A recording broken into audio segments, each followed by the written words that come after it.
Okay, good morning, good afternoon, good evening, everyone. I'm your host, Kev Baker. Want to welcome you all to this very special broadcast of the Kev Baker Show. And we're coming to you live on Truth Frequency Radio Network on this, the 9/11 special of the Kev Baker Show.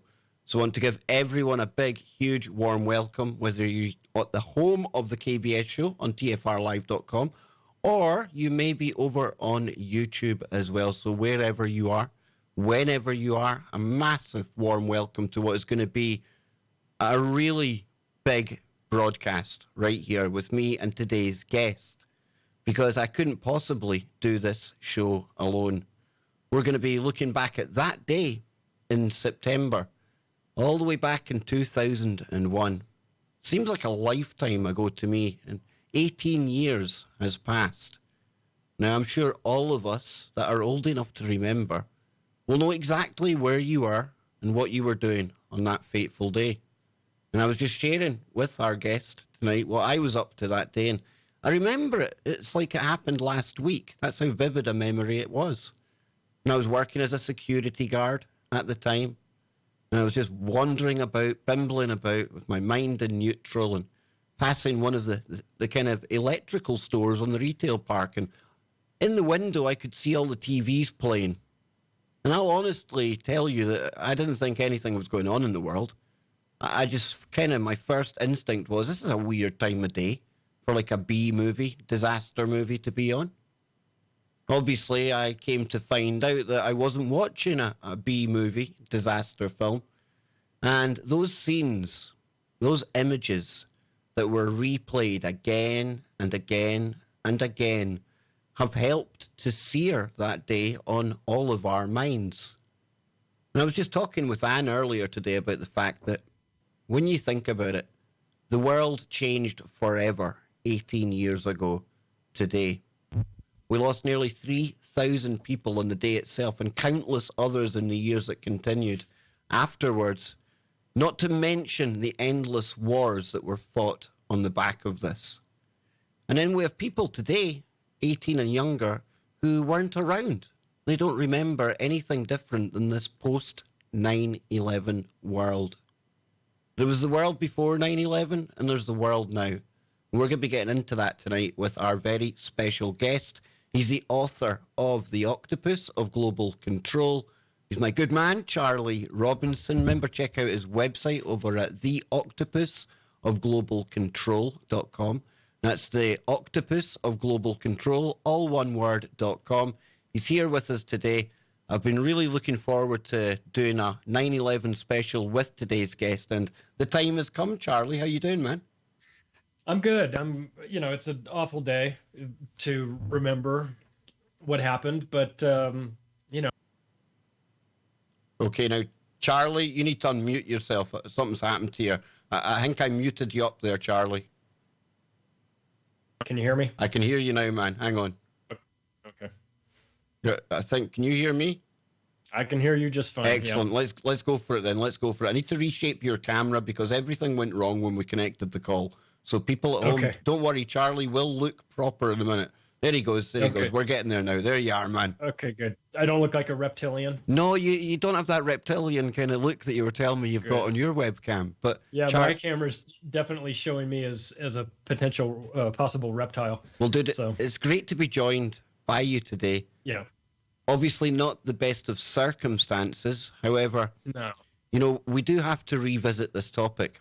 Now, like I was saying in the introduction there, it was definitely a part of it. The media portion of this was designed to change the mindset of the planet, and we could equate it to a trauma-based mind control event with all of the media programming that went on.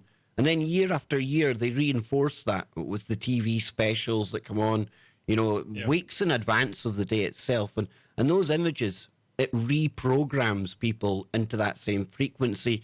But shows like this, I find, as opposed to reprogramming and putting people back in that mindset, I would like to think we're deprogramming people and helping them see through the illusion that we all watched that day.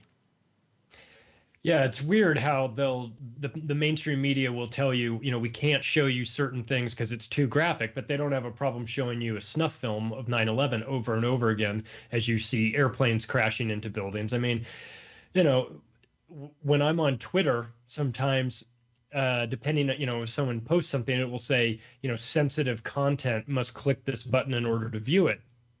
Well, I mean, the videos of the attacks on 9/11 are sensitive content, but they don't seem to have a problem with constantly replaying that. I mean, I don't know about you, but I've literally seen that the images of it hundreds and hundreds of times. And you're right, it's part of this is a form of trauma-based mind control. We talk about television programming, we've talked about this many times, and this is another form of it. Of course it is news, it's relevant, it's something you need, you sort of have to see with your own eyes to believe it, really. Well, even that, some people would say what you're seeing isn't even the reality of it, but nonetheless, it's an event that you need to kind of witness and judge how you feel. I was, where I was not in Manhattan that day. I was in Manhattan Beach, which is in California on the other side of the coast. And, living with a couple of my buddies, and I got woken up that morning. I had one of my roommates was supposed to be going to the airport that morning. I get a knock on the door and he says, "You might want to get up and come see this." And I thought it had something to do with the fact that he was leaving to go to the airport. And I didn't know what I was supposed to see, but we sat on the couch and we watched it. We just like everyone did. We just watched it and went, "What is going on?" And we need more information, and what has happened and who did this. And my my awakening happened because of 9/11, but it didn't happen on 9/11. It took me a couple years past that before I was introduced to Building 7 and what comes with understanding the Building 7 story. That changed my life forever, right? And you can never, once you realize that, once you wake up to this, the fact that what you saw on 9/11, regardless of the different theories that are out there, what you saw on the mainstream news that day and the story that was told to us is a lie. It's not the truth. There are aspects of it that might be true, but the overall story itself is a conspiracy theory. I was going to say right? that, Charlie. They put people like us on terror lists for talking about things that they would consider a conspiracy theory. But the biggest conspiracy theory ever spun on the people of America and the world was the official story of 9/11. And that's why in opening I called it an illusion, because what we were watching happening and witnessing playing out was far from the truth that day. Right. Yeah. It was a lie. And the only question really after you dig into it was how deep did the lie go and who knew they were participating in this lie? I think there were a vast number of people that, for lack of a better term, were useful idiots on this day, right? They didn't realize they were telling the story that wasn't true, but they didn't know that it wasn't true. They were relaying information that was given to them. Jane Stanley from the BBC, who's reporting on Building 7 going down 25 minutes before it went down. I don't get the feeling that she was there conspiring. I think that she was just reading a script that she was given. My problem isn't with Jane Stanley. My problem is with whoever wrote that script and gave it to her in advance. So there are aspects of the story that were, like any good lie, right? There was a large chunk of truth, and then there was a nice fat slice of lies in there to throw you off. But one of the really sort of ironic things about this gigantic lie that is the official story of 9/11 is that it actually did bring the country together for a period of time, and it also brought the world together for a period of time as well. I remember the United States was looked at as being a sympathetic victim in this whole thing, and what a shame that we've gone on to exploit that for gains for to turn that event into the justification for endless wars throughout the country. I mean, it blew through that goodwill pretty quick, and now the rest of the world sees the United States as a problem, not as a solution. Not as the good guys, but the bad guys, and rightfully so, I think. But it's like you were saying to me today in the kind of email that you set out things. We've got a lot of clips to play tonight as well. It's taking a look at how the world has changed since that day as well, because we could sit here and we could debate all the different theories until the cows come home. But would we be any closer to the truth? Because when people ask me what happened on 9/11, I don't really have any definitive answer apart from the fact it never went down the way that they told us. And what always didn't sit right for me, Charlie, was, as well as Building 7, you got laws of physics being defied a couple of times that day, but the Pentagon. This Pentagon one, that just stunk for me. There was a hole in the wall, and you don't have to be a trained kind of air traffic or air crash investigator from the NTSB to realise, there's something missing here, i.e. the engines, where's the wings and things? So that was the thing for me that really kind of made me question it. And it was only a few years later when I'm lying in bed one night and I've got this kind of all these questions going on in my head, and I started listening to Coast to Coast, things like that, getting into deep woo. But I was listening to Talk Sport and they were introducing a guest coming on, and they said, "Oh, turn your radios down because we're getting this guy on from Texas and he's going to tell us how 9/11 was all an inside job," as he calls it. And of course, that was Alex Jones. And I remember getting up in the middle of the night and switching on the computer, finding Alex Jones, and then finding all the 9/11 movies and documentaries. And here we are today, brother. This is what led me here, Yeah, it's a great catastrophe, but it also was one event that I think is probably responsible for waking up more people than any event in history, except maybe JFK. But even then, I think a lot of people that were awake to JFK are much older. Maybe they've died off, or they thought it was kind of a one-off situation. But what we've found with 9/11 is that it is the gift that keeps on giving. For here, almost 2 decades later, we're still talking about it. We're still fighting wars based on it. We're still living under a surveillance state that came out of it. We're taking our shoes off in this, what can best be described as security theater at the airports, and throwing our water bottles away because they could be fashioned into some sort of bomb, which is, I mean, the whole thing is ridiculous. And we are so indoctrinated into it now that we don't even really question a lot of the things about it. And one thing I said to you, when we were talking about how we were going to frame this show, was I think it's important to talk about how the world has changed since then, what aspects of our society are directly a result of 9/11, and how we've sort of come to view them as being normal when on September 10th, 2001, the idea of half of these things would have been preposterous to us, right? We would have never stood for the TSA and Patriot Act and Department of Homeland Security and ICE and all of these bureaus and laws and nonsense that came as a direct result of September 11th. And if September 11th if it had happened exactly the way the official story said, then these draconian measures could possibly be looked at as a way to, protect us and make us safe, so that something like this would never happen a second time around. But for those of us that understand that the official story is a total lie, then that also means that the agencies that were created after this lie are totally irrelevant and unnecessary, because the story is much different than, the reality is much different than the official story. They're protecting us from, 19 Arab hijackers with box cutters, when I'm here to tell you that those aren't the people that are responsible for 9/11. I think most of them turned up alive, anyone with a brain right? knows that. Yeah, most of them turned up alive anyway, right? Yeah, and before that's a pretty good magic trick. That'll get you. You can get a show in Vegas if you some can do David that. Copperfield stuff going on right there, dude. I'm telling you, I'm right, Houdini would have been happy with that.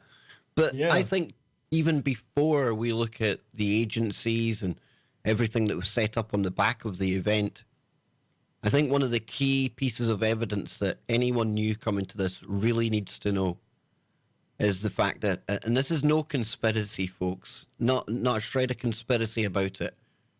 The fact that this was basically set out in guidelines beforehand, and what I'm talking about, Charlie, is PNAC, the Project for the New American Century. And in there, they basically told the world what they needed for this next phase, this new age that they were moving into. Talk to the audience about PNAC, dude. So I will read you a bit from the mission statement. Rebuilding America's Defenses was created by was a report that was written by a group called Project for a New American Century, PNAC, abbreviated down to PNAC. And this is from their. This should shed a light on a little bit of how these people were viewing the world. This is September 2000, so 12 months before it actually happened. Further, the process of transformation, even if it brings revolutionary change, is likely to be a long one, absent some catastrophic and catalyzing event like a new Pearl Harbor. Of course, George W. Bush mentioned the term, "This is our new Pearl Harbor." And why wouldn't he? Because after all, the people that are members of the Project for a New American Century, the overwhelming majority of them had ties to the Bush administration. And so what PNAC is it's a neoconservative think tank. It was in operation from 1997 till 2006. They've shuttered it and reopened a new one called American Enterprise Institute. It's the same thing. It's Bill Kristol and Robert Kagan, the two guys that were the masterminds of Project for a New American Century. And so they consider themselves to be an educational organization whose goal is to promote American global leadership. And they wrote this document called Rebuilding America's Defenses, and they openly advocated in this for total global military dominance by the United States.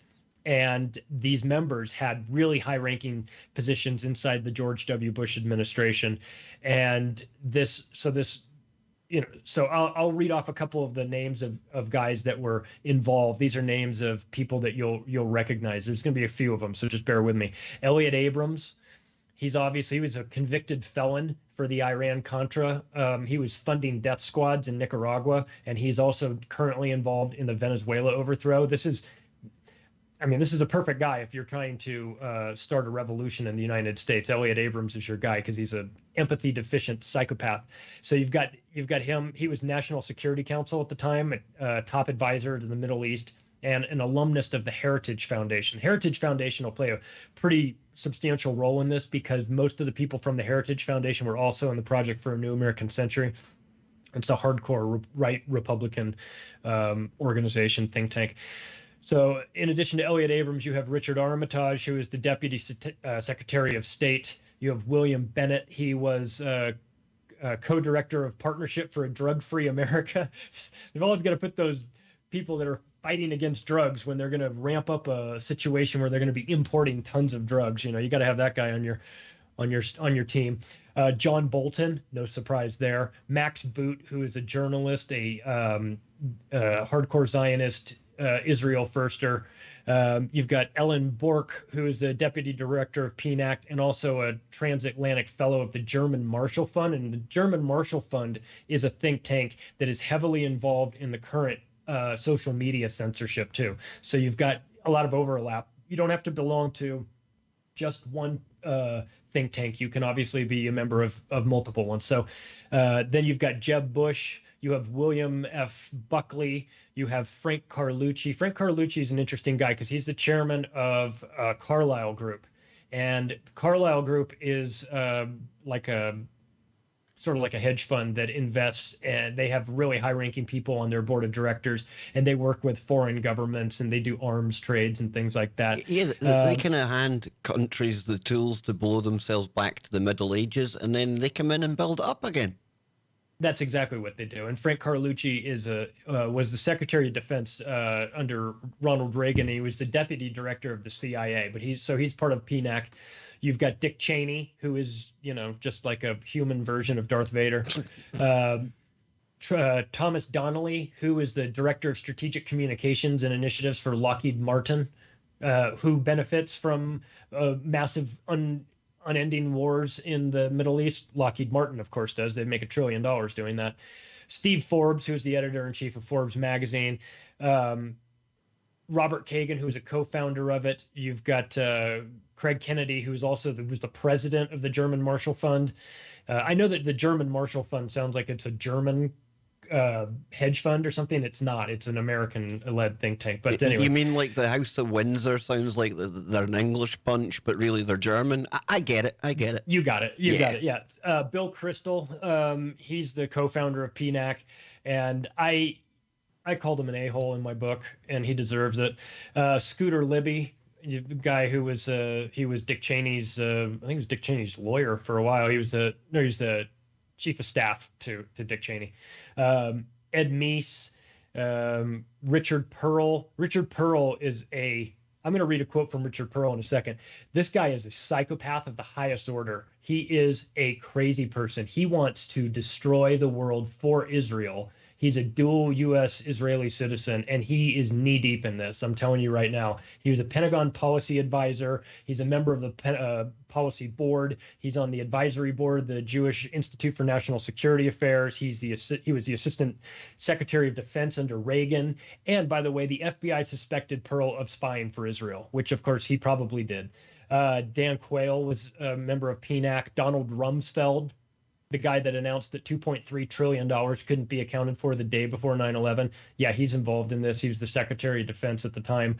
You have Richard Schultz, who holds a chair at the Naval War College and U.S. Military Academy. One of the things that you notice from the Project for a New American Century is they bring in a lot of high-ranking ex-military people that are teachers or chairmen at the war colleges. A lot of those guys are involved. They needed those guys involved because they're trying to map out how these wars would play out.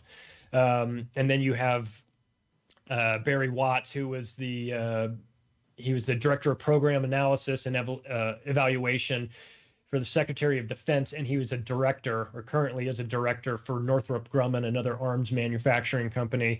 Caspar Weinberger, he was the Secretary of Defense under Reagan, and Paul Wolfowitz, who was the Deputy Secretary of Defense at the time of 9/11. He was the assistant to the vice president, which makes him one of Cheney's buddies, and head of the State Department's policy planning staff under Reagan. So these are knee-deep swamp creatures. You could not make this up. We talk about the swamp in present times. I mean, these are the biggest swamp monsters of all. And of course, you've got old George Bush in there. And I was reading a bit of the Octopus of Global Control today. Some of the quotes you've got in from there, they're definitely Bushisms of the highest order. He was challenged in his mental my question capacity. to you is, people say, George Bush couldn't organize a piss-up in a brewery. There's no way he could pull off 9/11. And what I say to that is, I would be highly skeptical as to the level of knowledge somebody like George Bush was given beforehand. And it's all about compartmentalization, Charlie, isn't it? Yeah, for sure. I'll finish up the last three of this list. James Woolsey, who was the director of the CIA under Bill Clinton. Dov Zakheim, who's member of the Council on Foreign Relations and the Undersecretary and Chief Financial Officer for the Department of Defense. The Chief Financial Officer for the Department of Defense. Who lost all the trillions of dollars? The Department of Defense.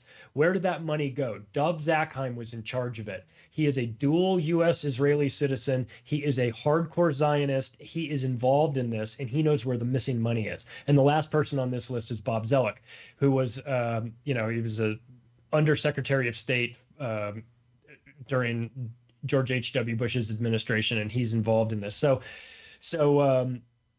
I told you I would read a quote from Richard Pearl. Think about this. Think about what this guy is saying, and just listen to those words. He says, "This is total war. We are fighting a variety of enemies. There are lots of them out there. All this talk about first we are going to do Afghanistan and then we will do Iraq, this is entirely the wrong way to go about it. If we just let our vision of the world go forth and we embrace it entirely, and we don't try to piece together clever diplomacy, but just wage a total war, our children will sing great songs about us years from now.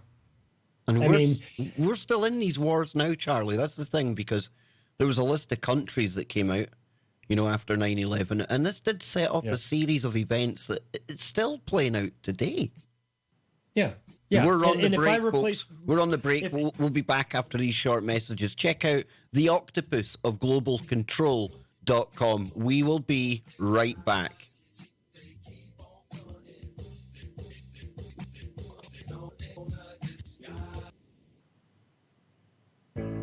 The reviews for Extendivite are amazing.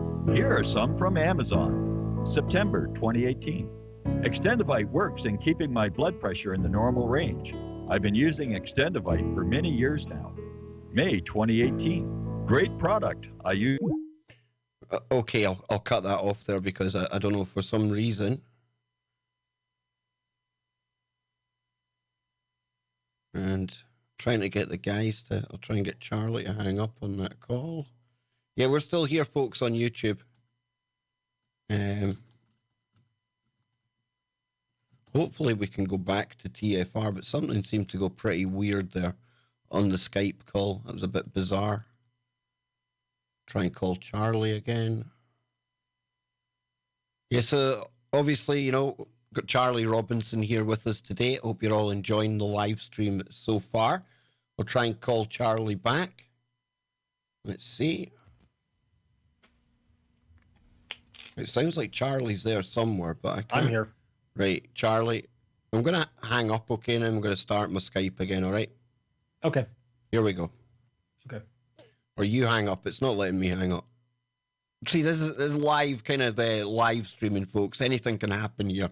So let me restart my Skype before we go live again. And I bet all of you out there that are old enough, I bet you can remember exactly what you were doing on that day in September as well.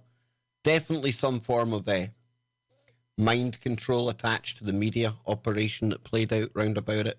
I don't think you have to be an expert to spot that. But, yeah, here we are today, and we're still living in a world now where we're literally fighting the same wars that were put in motion on that very day. And there's my good friend Charlie. He is back with us. We're live. Charlie, hopefully we've got the glitches ironed out now. Hopefully. Yeah, they're working overtime on 9/11. Yeah, you're gonna have to glitch up everybody's Skype. Yeah, you knew they would be, dude. You knew they would be. The algorithm definitely doesn't like a show like this. That's for sure. No. No. Absolutely not. But we're not the only ones talking about it, of course. It's a day that everyone picks one day to get together and chat about this sort of stuff. It doesn't have to be all conspiratorial. We can just talk about the importance of it, or how it's, it could just be used as a reminder. Well, like I said, we both agree the biggest conspiracy of that day was the 9/11 report. That's the biggest conspiracy. Yeah, and for a long time there, if you were to point out the obvious glaring inconsistencies, then you were the problem. How dare you be disrespectful to the victims of this by questioning, by wanting to know facts and everything. It's insane, they give us such a hard time in the conspiracy world, and they say, where are your facts? Where are all these facts? Well, where are your facts for 9/11? Oh, it was definitely 19 guys. Don't worry about the fact that 16 of them or so turned up, alive, and we invaded Afghanistan, despite most of them being from Saudi Arabia. Don't worry about that kind of thing. Yeah, funny about that, huh? Yeah, and then exactly. we went into Iraq because, Don't ask any questions about the fact that the mastermind used to work for the CIA. Don't worry about that fact, okay? No, all good. No. So yeah, we're getting ready to come back. Here we go, folks. We're going to come back live. Hopefully there'll be no glitches this time, but I'm not very confident. Here we go, folks. 3, 2...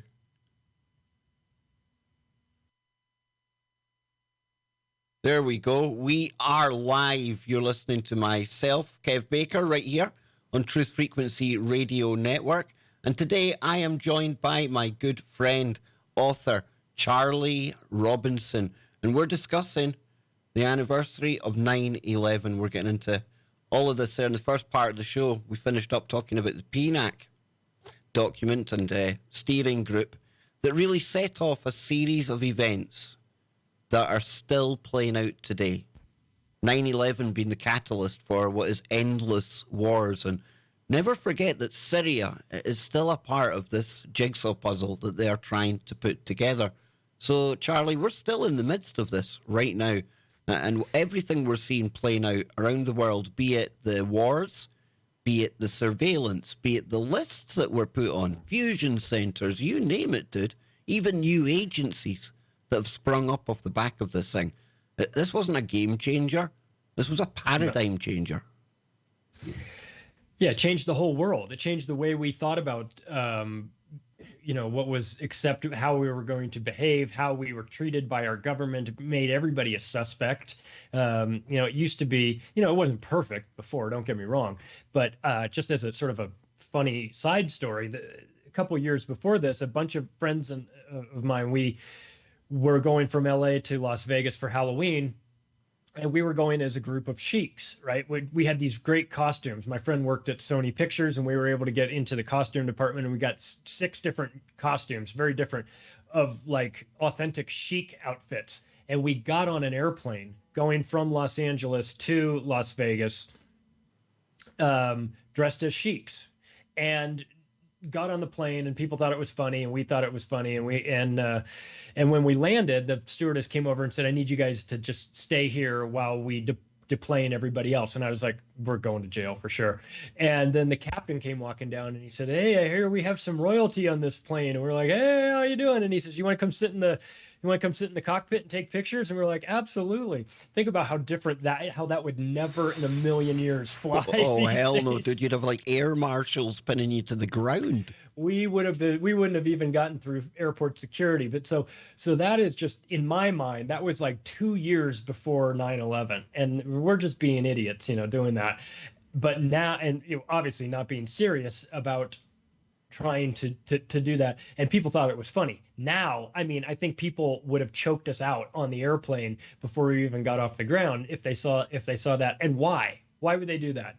Because they have been told that 19 Arab hijackers got on these planes, overwhelmed the cockpit, flew these planes off course for 45 minutes without any sort of interruption, even though they didn't have the skills to learn how to, to know how to fly these planes, and then magically flew them directly into 3 of the 4 targets that they were heading out for. I mean, look, if I wrote a script about this, or if I wrote a book about this and submitted this to a publisher, they would throw it in the garbage. I mean, it's a garbage idea. It's a stupid plot that is unbelievable. Nobody, you can't make a movie about this. You can't write a book about it because it would be too dumb and too preposterous and too, disjointed.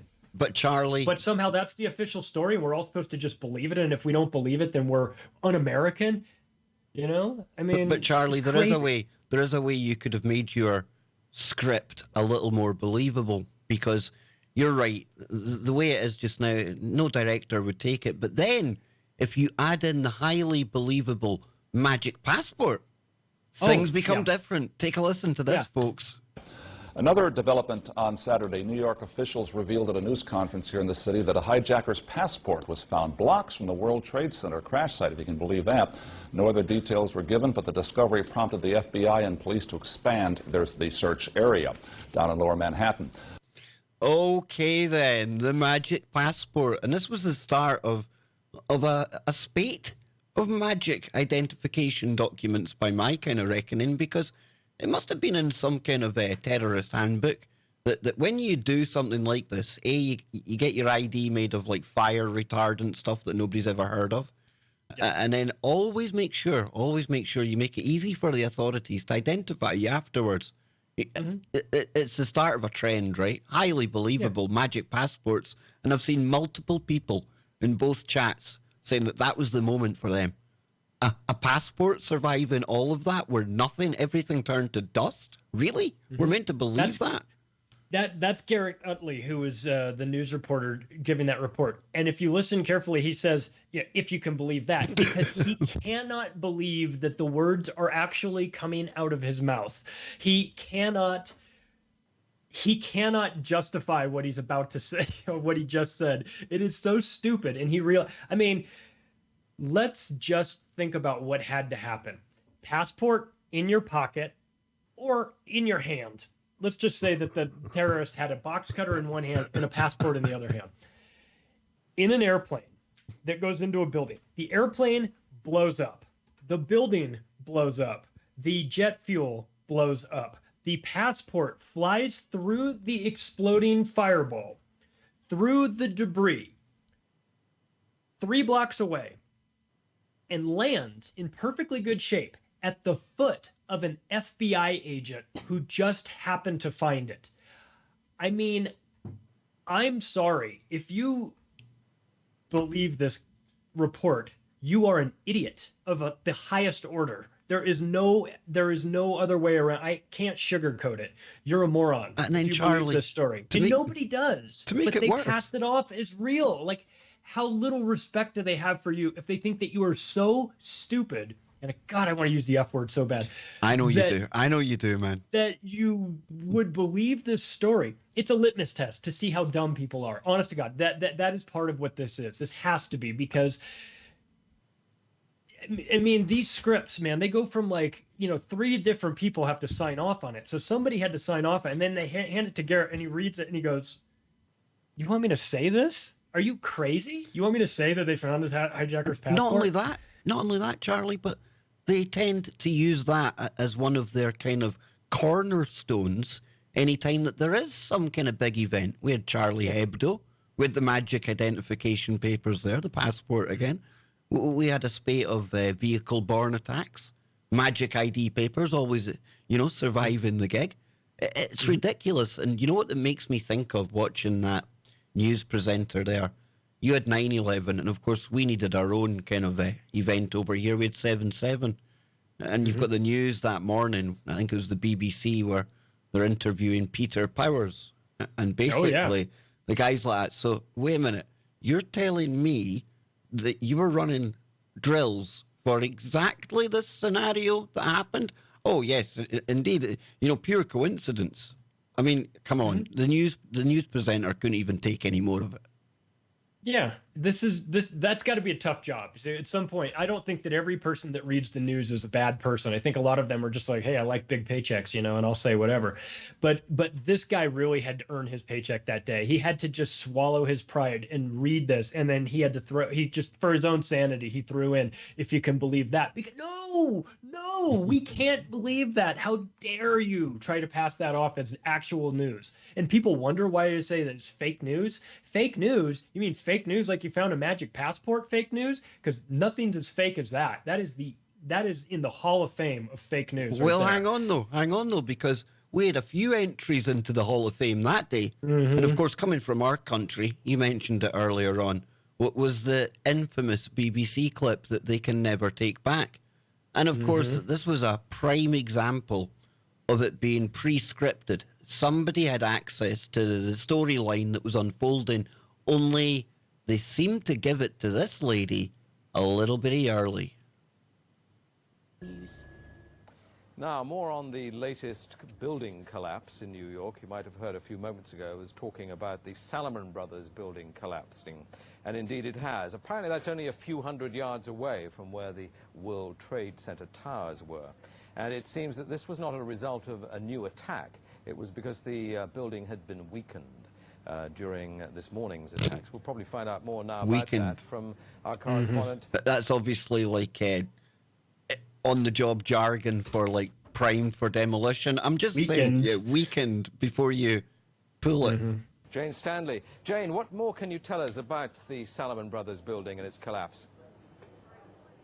Well, only really what you already know. Details are very, very sketchy. There's almost a sense downtown in New York behind me, down by the World Trade Centers, of just an area completely closed off as the rescue workers try to do their job. But this isn't the first building that has suffered as a result. We know that part of the Marriott Hotel next to the World Trade Center also collapsed as a result of this huge amount of falling debris from 110 floors of 2. If only she could turn round 180 degrees and just look over her left shoulder, because she would be able to tell you exactly what the Salomon Brothers building was like, because it hasn't collapsed yet.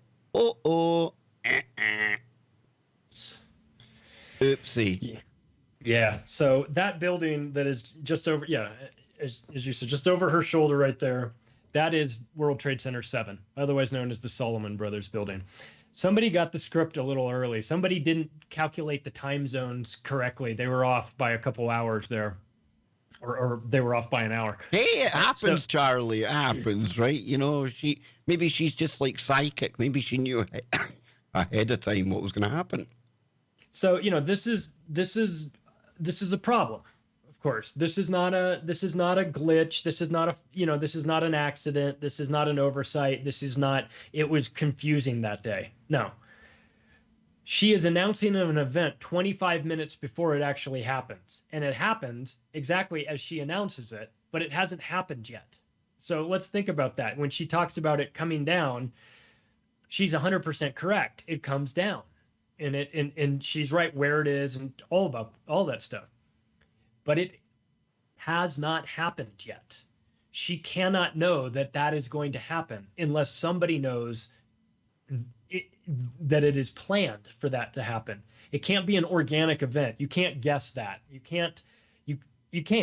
It's just that's an impossibility. But Charlie, you're just a conspiracy theorist. There's no evidence that they ever planned to do something like this. No evidence whatsoever. I remember getting a call from the fire department commander telling me that they were not sure they were going to be able to contain the fire. And I said, we've had such terrible losses. That fire looks like it's the raging inferno there, doesn't it? It's crazy. Yeah, it looks like somebody put a cigarette out. Oh, yeah, it's crazy heat. Life. Maybe the smartest thing to do is pull it. And they... Yeah, folks, you heard that right. Maybe the smartest thing to do is pull it. Maybe the smartest thing to do is pull it. And they made that decision to pull, and then we watched the building collapse. Oh, look, the same building that was over her shoulder a moment ago. What a surprise. Defying the laws of physics, may I add. Yes. Falling at free fall speed, just after a fire had happened, and it happens, Charlie, all the time. But it doesn't. Right. So let's just say that under the best case circumstances, let's give Lucky Larry the benefit of the doubt here. Let's say that the two towers came down, and he decided that for World Trade Center 7, he wanted to take it down preemptively. For what reason? I don't really know, but let's just say that he had his reasons for doing it. That building came down at 5:25 in the afternoon of September 11th, the same day. The events that happened roughly around 9:30 or so with the other buildings. So you were talking about 7 hours to rig a 47-story building for a controlled demolition. That is while a raging inferno's happening. Right. While Raging Inferno is happening, while you can't get your trucks and equipment and gear there, even if you know what gear to get, let's say that you had to go order it. Hey, we need to bring this building down. How much gear do you need? I'm going to need 1,000 boxes of this and 1,000 cases of this and whatever. And I'm going to need 3 months to rig it. You can't do it in a day. You can't do it in an afternoon. And even under perfect circumstances, let alone the fact that everything around you is on fire and exploding and falling down. You can't do it. So Building 7 was a controlled demolition. That is a fact. That is a fact. It was a controlled demolition. It was wired for demolition. And if Building 7 was wired for demolition, Buildings 1 and 2 were wired as well, which is why they came down. And we've got a clip there of the firefighters that you're going to play where, just to set this up just a little bit, these guys are on the ground near the trade center, the two towers, before they have come down. They've been hit by planes, but they haven't come down yet. And the guy is on a payphone. For those of you that were not born on September 11th, a payphone is a phone that was out in public and you could put quarters in it and use it to call people. They don't exist anymore, but there's a payphone, and the guy says to him, hey, you want to call your mother? And right after he says that, you hear this really loud explosion. And that was one of the explosions that happened before the towers came down. This was part of the explosion package that cut the core of the building out, that made it so that this is part of the pre-weakening of the building. This is what construction demolition crews will do. They'll wire the building, but then they also will pre-weaken it by knocking out certain support columns that are necessary to hold it up permanently, but not necessary to hold it up in the short term. They can do without it. So if you play that clip, people will hear this explosion, and it is a massive explosion. What happened? We was in the explosion. We was in the lobby and the third explosion. The whole. Is it not this one? No. No, not that one. There's another one. This one here. This is it here, right? 14-second one. Yeah. Yeah. Yeah, here's one of the guys who can tell you I'm okay. All right. Here, hold on. You want to call your mother or something? You gotta get back from here. You know that. You gotta get back. All right. Don't worry. That is not. Yeah, here's one of the guys who can tell you I'm okay. All right. Here, hold on. You want to call your mother or something? I mean, aside from the audio, it's the reactions of the people that add to that as well, because people say, well, maybe the audio's been enhanced and things. Well, you can't make those firefighters jump like that. Yeah. And so there's another clip, that the one that you started to play, I'll set this up a little bit more. It's two firefighters that had been in the lobby of one of the buildings. So it's before the buildings have come down as well. But what he's saying is the lobby's blown up already, and massively blown up. And you look at the guys, and obviously the guys are already covered in dirt and debris, and one guy's got his nose broken. And what they're trying to explain is that they're supposed to run into these towers 1 and 2, but they went in the lobby, and the lobby's already blown up. So a plane has hit the top part.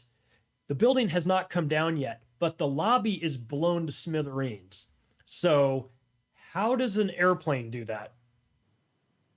It doesn't, of course, right? People have talked about, well, they'll go through, and maybe the fireball went through the elevator shaft, and elevator shafts are sealed. It's an impossibility. Not to mention they're segmented. There's 3 sections to each one. So you don't take an elevator from the first floor to the 100th floor. You take it to the 30th floor, change to a different elevator that then will take you up another 30 floors, and then another one will take you up even further than that.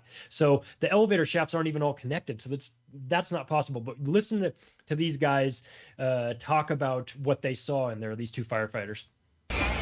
What happened? We was in the explosion. We was in the lobby and the third explosion. The whole lobby collapsed on us. What was it like? What was it like? Horrible. It's like hell. You don't want to know. The whole building just collapsed on us inside the lobby. Was that a secondary explosion? Yes, it was. That was the planet, probably. Yeah, definitely secondary explosion. But we was inside waiting to go upstairs, and on the way upstairs, the whole fucking plane blew, and we just collapsed on everybody inside the lobby. Similar to the first tower coming down, secondary. I don't know about the first one, but I know the second one was terrible. Then there was a third one too after that one. Third explosion after that. That's right. Everybody was inside the building, waiting to go upstairs. And they just let loose. Everything just let loose inside the building. So what you told me is that there was a plane or whatever hit the building, then a secondary explosion. It was like 3 explosions after that. We came in after the fire. We came when the fire was going on already. We was in the staging area inside the building, waiting to go upstairs. Then they exploded. The whole lobby collapsed on the lobby inside. Think that about says it all, eh? Yeah. Yeah. So they're in the lobby, and the lobby blows up. Then you have that other clip that we played earlier of the explosion happening when that guy's at the payphone. So these buildings are rigged. They're secondary explosions. You've got firefighters saying they're secondary explosions. These guys know the difference between what hit the building 100 stories up and what happened while they're standing in the lobby waiting to go up the stairs. I mean, I can't even imagine what that must be like. You know, I take my hat off to firemen, women all the time. Yeah, but man. Everybody loves firemen. They're brave, and you know, everyone's running out of the buildings. They're running in. It's true. I mean, it's cliche, but that just defines these people. We've got another clip here. It's a famous clip, but it's so important as well. It's so important that maybe, you know, people haven't heard this before. We've got to be very aware, Charlie, that it used to be that on YouTube you could find these clips real easily. And now when I went through to find them for the show, they're buried, you know, third page third or fourth page down, you can find them. But it used to be everywhere. I know exactly what I'm looking for. I know exactly what I'm searching for. I still can't find it. The algorithm will definitely not be pushing this video out there. And think about it, though, folks. We're not making any wild conspiracies here. We're like just reporting on what people on the day were saying was happening. Now, you can make your own mind up on the back of that as to what that really means. But the biggest conspiracy that day, again, was the official story. Where the fuck? What did we do? We made it outside. We made it about a block. We made it at least two blocks, and we started running.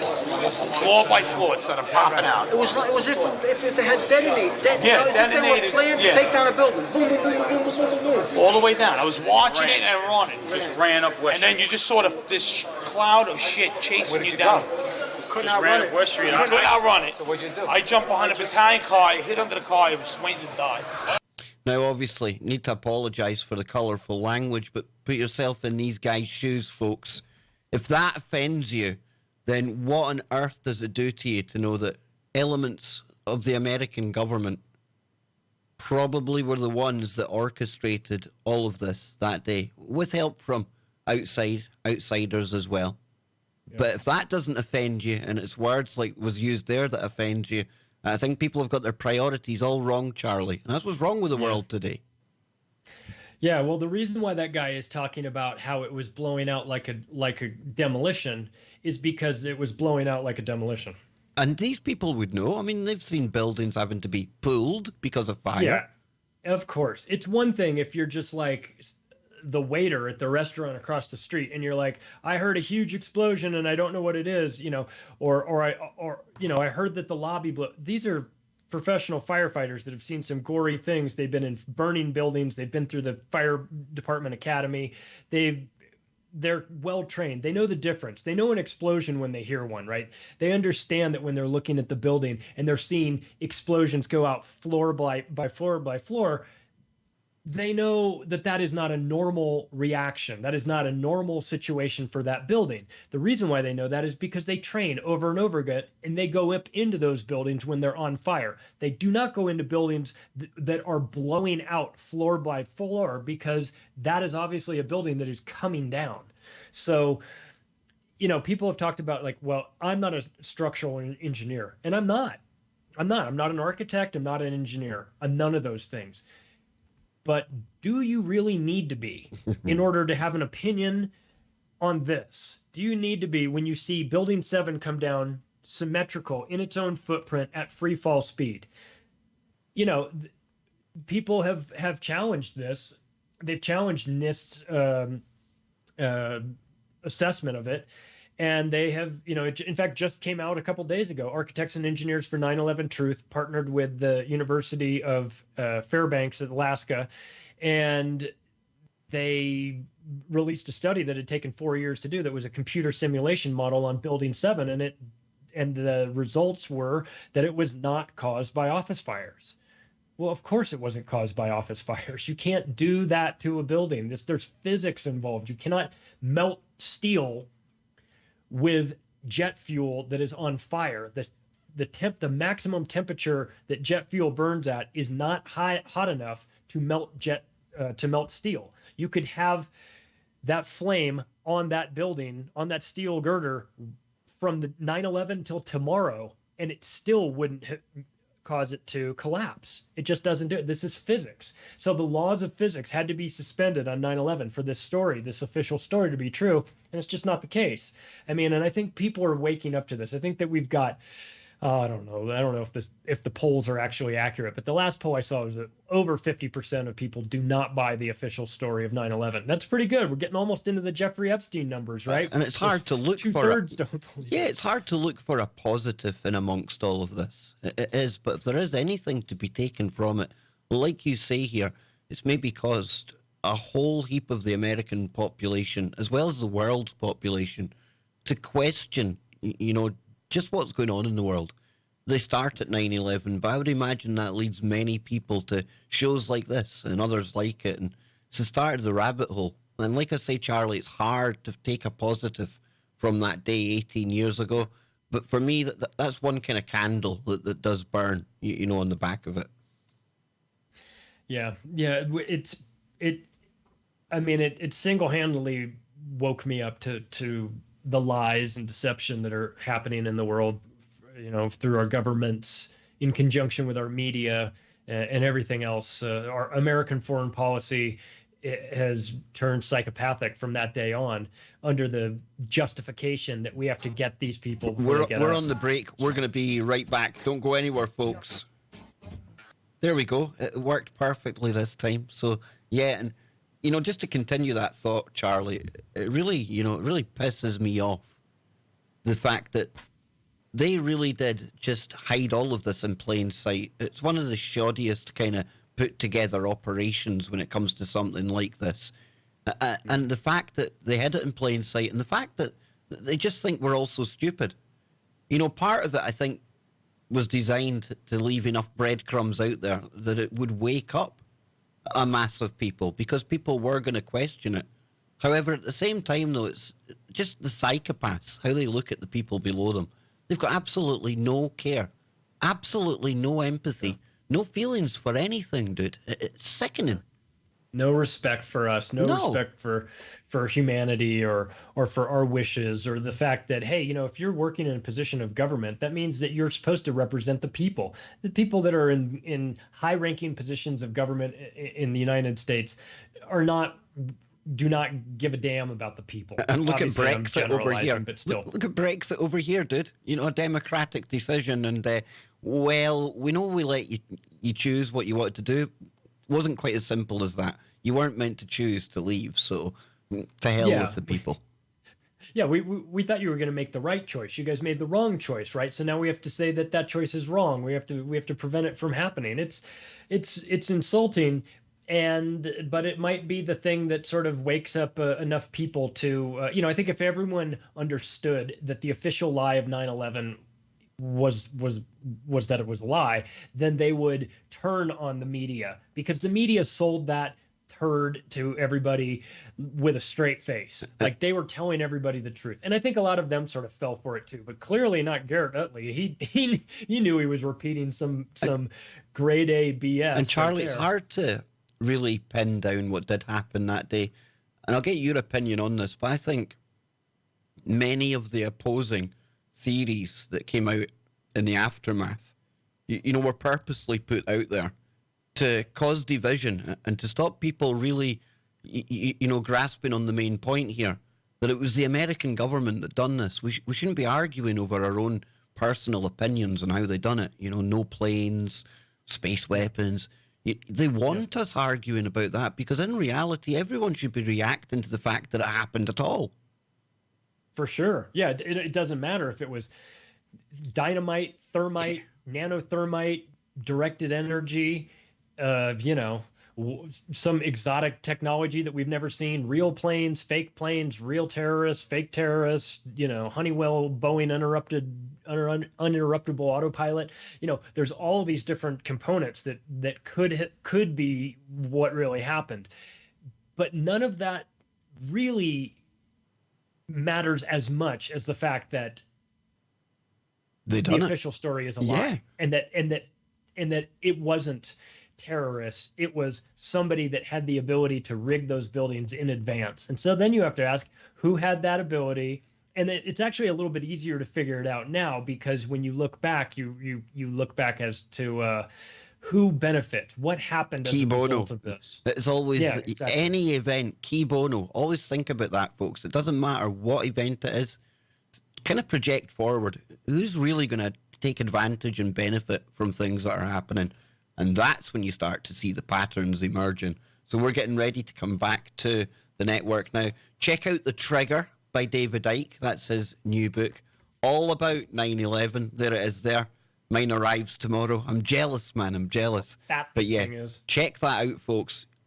Not only does it support David, but I think we might have one of the to-be banned books on our hands. Oh, get this book before it is banned. It will be banned. It will be banned, folks. So if you can, get a copy of that. But here we go. We're going back to the home of the Kev Baker Show, tfrlive.com. There we go, ladies and gentlemen. Hour number 2 already.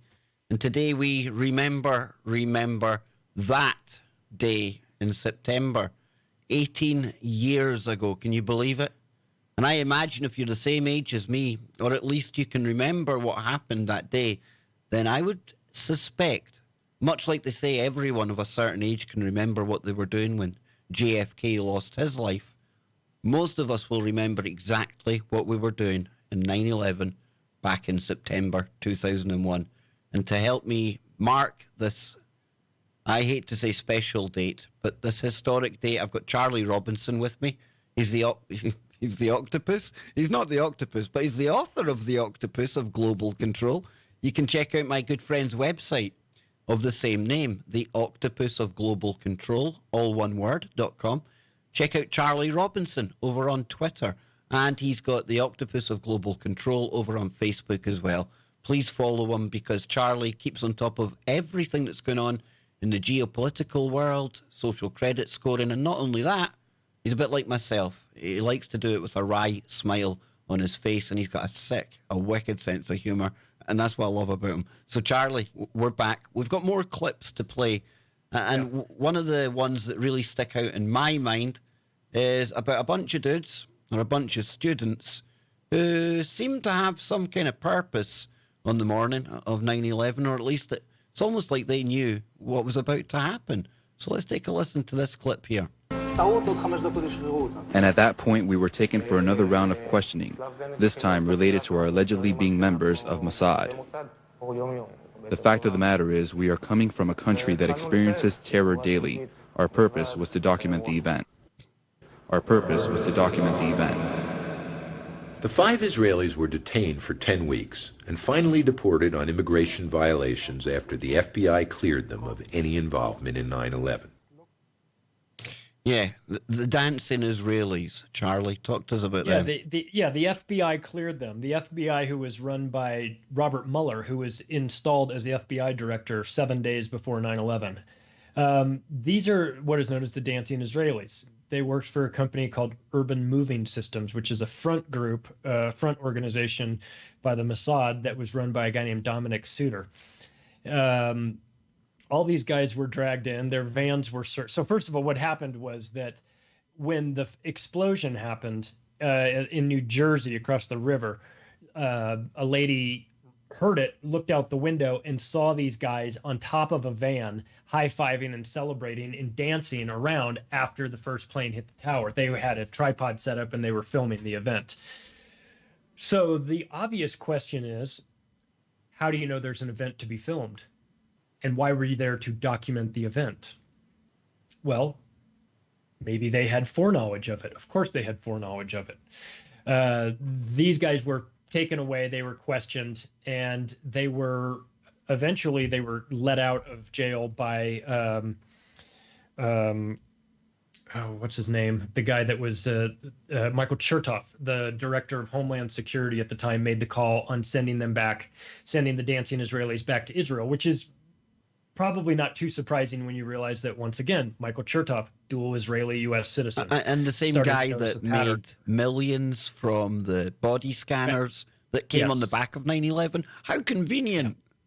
Yeah, funny. He becomes the chairman of the Department of Homeland Security, starts a company that does the backscatter scanning machines that irradiate you when you go through the airport through TSA. He makes them mandatory in all these airports and pockets hundreds of millions of dollars in the process. What a convenient operation, for him. So, not one piece necessarily is the smoking gun, right? But when you start to take all of this evidence and put it together, it paints a bigger picture of a ton of foreknowledge, right? We've talked, it's well known that there were massive trading desks going on that were massive short selling positions that were options that were put on American Airlines and United Airlines that paid off millions of dollars. So how, I guess it could be a guess if you're short selling these airlines, but it was convenient that it was put on options that happen during a short period of time. It's not like a stock where you buy it and hold on to it forever as long as you want to. Just recently, we both like Sean Atwood, does brilliant work here on YouTube. He's the first person I've spoke to that witnessed these shares and these stocks, the shenanigans, just before everything went down. And he said, Kev, I was one of the few people that realized there was something going on just before it started to happen. So, you know, that's a first-hand account of things that are just bandied about there. That's somebody that's seen it, Charlie, you know? Yeah. So it's, you know, it's not enough to complete your agenda of taking down these buildings and starting a, you know, practically a third world war over this, but you have to profit by short selling or doing buying put options on this airplane stocks. It's like, how greedy do you have to be? How evil do you have to be? You're now like profiting from, because you know the airline stock's going to tank in the aftermath of this. I mean, it's pretty reprehensible. But you know, I'm not saying I'm surprised by it, because the people that are running Wall Street are a bunch of, you know, for the most part, you know, money focused, money at all costs, you know, stab your brother in order to make a profit type of people. And this is the psychopaths, like, you know, psychopathic people rise to the positions of power in not just in government, but also in big business, especially in Wall Street when there's as much money at stake there. So I really shouldn't be too surprised about this. So anyway, so we've got the dancing Israelis, and then the first person that goes on the air, he does it in the UK, and he goes to set the narrative, is former Israeli Prime Minister Ehud Barak. You might recognize his name from being tied to the Jeffrey Epstein scandal, but you could play that clip of Ehud Barak giving his, I don't know, opinion on who might be responsible for this. The view from the Palestinian side. Joining me now here in the BBC World studio is the former Israeli Prime Minister Ehud Barak, who's in London at the moment. Mr. Barak, welcome to BBC World. First, your reaction, having heard what's happened. At least 4 planes have been hijacked, and there may be more.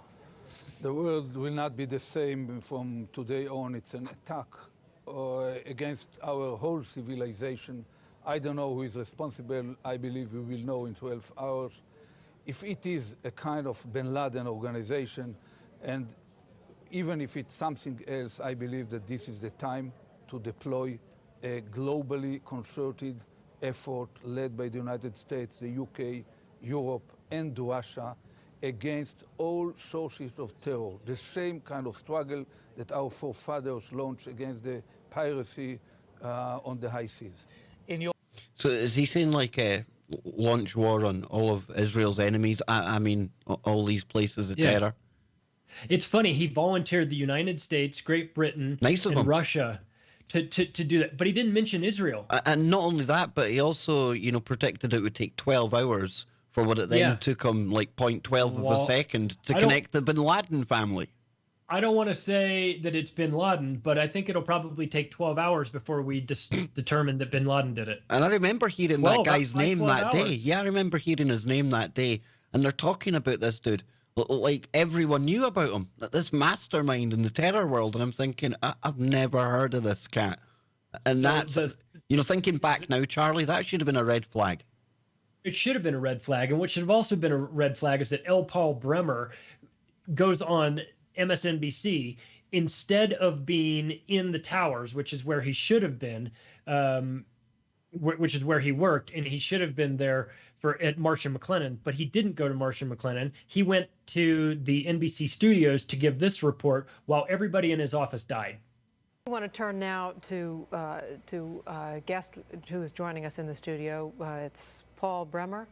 I want to make sure I'm getting your name right, because I'm just meeting you just at this moment. You're a terrorism expert. There was some bad acting there. Some bad acting. I hope. And can talk to us a little bit about who could. I mean, there are a limited number of groups who could be responsible for something of this magnitude. Yes, this is a very well planned, very well coordinated attack, which suggests it's very well organized centrally. And there are only 3 or 4 candidates in the world, really, who could have conducted this attack. Bin Laden comes to mind right away, Mr. Bremer. Indeed, he certainly does. Bin Laden was involved in the first attack on the World Trade Center, which had as its intention doing exactly what happened here, which was to collapse both towers. He certainly has to be a prime suspect, but there are others in the Middle East, and there are at least 2 states, Iran and Iraq, which should at least remain on the list of potential suspects. What kind of coordination would, I mean, how could something like this be put together? Well, you'd have to have, first of all, you've got to find some people who are willing to die, which is not that easy. And then, of course, they have to find ways around what we thought was pretty good security at our airports. We haven't had a hijacking in a long time, let alone 4. So there had to have been some very good coordination there. There has to have been coordination in the whole planning of the attack. The people, if they were not Americans, had to get visas to get into the United States. They needed false identities probably to buy airplane tickets. They needed cars to get to the airport. I mean, there's a whole lot of stuff that had to happen here. Go ahead. Well, this dude pretty much had the script, you know, and it's like he had a checklist there, right? Chuck Bin Laden under the bus, and then just throw in Bin Laden. Yeah, throw in they had Iraq. to get cars to the airport. Yeah, throw in Iraq, throw in Iran. That's a good starter, you know. Yeah, this is a guy who's involved in it. You're looking at one of the people that is involved in it, Paul Bremer. He went on to become the head of Iraq reconstitution effort. He was the guy that was sent in there, even though he had literally no experience in this, had never been on the ground in any sort of situation. He's a counterterrorism expert who worked at Marshall McLennan. I don't know. This guy's story is very sketchy. He's got CIA written all over him. And his involvement in this is coincidental, right? That he just decided to be at this news organization to give them, it's not as if he was a regular guest. Obviously, they didn't know him. They were introducing them. This is the kind of guy you want to take to the casino with you, right? Because it's like he's got magical powers, dude. Yeah, get him to roll the dice, man. Yeah, you sit down at a table with him and Larry Silverstein. Those guys are lucky. They're lucky. Larry Silverstein buys the Twin Towers 6 weeks before this.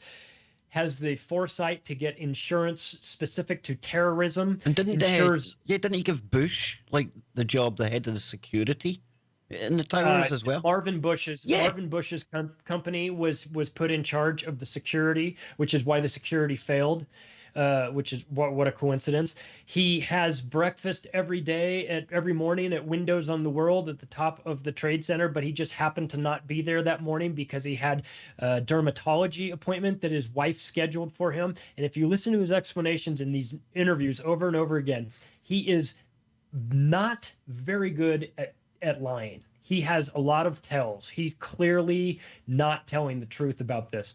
Then he talks about, as you played the clip earlier, about them making the decision to pull it. I mean, they call him Lucky Larry for a reason, right? He managed to not be in there. He managed to not have any of his kids who also worked in the building be in that building, a building where they are every Monday through Friday, maybe even days after that too, if he's such a workaholic.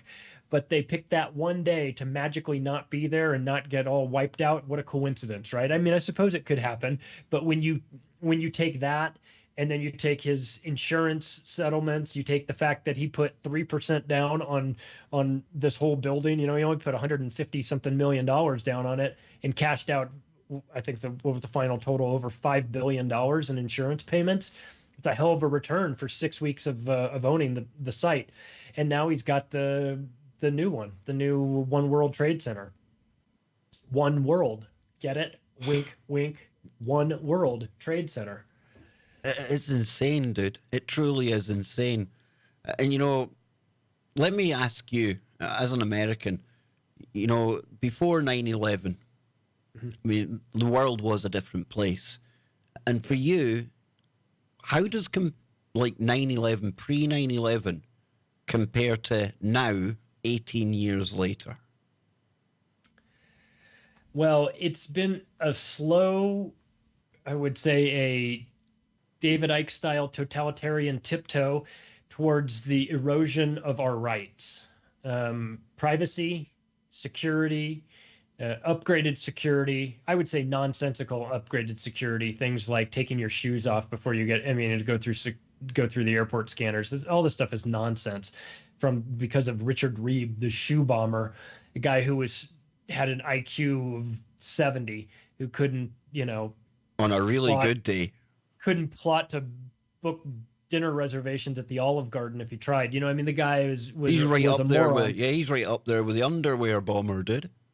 Mm-hmm. Abdul Muttalib. These two evil geniuses, right? These guys lighting themselves on fire or trying to light their shoe on fire. I mean, this is theater, right? But it's just enough, Charlie. But it's just enough, like Ike's taught us all, to create a reaction in the people who are dumbed down enough to think, my word, there's people setting fire to their jockeys to bring this country down, you know? Mm-hmm. Well, it reminds me of this funny Onion article that I saw one time, and it was great. It was a picture of this guy, a Muslim guy, right? He had like the cap on, and he's got a remote control, and he's kind of leaning back on the couch, and he's got his feet propped up on the coffee table, and it said, Al Qaeda determined to sit back, do nothing, wait for America to destroy itself. And I thought that was so perfect, because it really is what we've done, right? So, you know, what the terrorists did to us is nothing compared to what we've done to ourselves as a result of these things.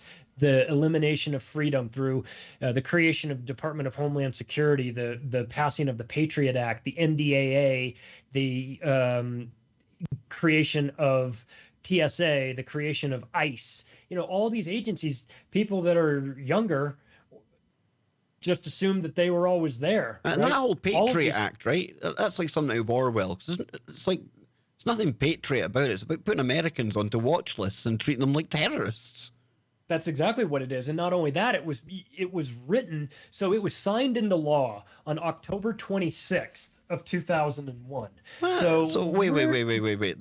You mean they drafted this like in like just over a month? Is that what we're to believe? September 11th, we're talking about, what, 6 weeks from the time that the event happened to the time that the Patriot Act was signed into law, not drafted, but signed into law.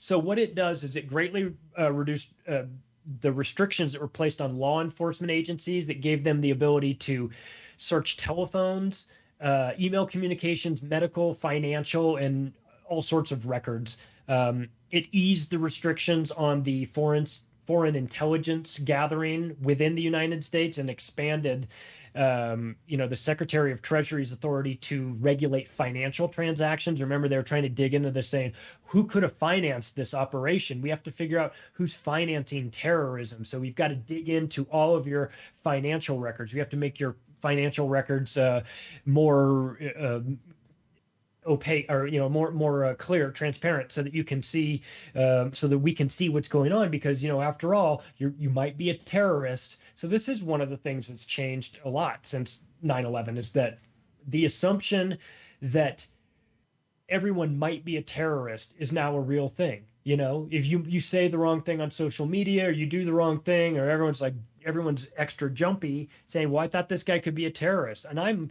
clearly the whitest white guy in the world, except maybe second to you.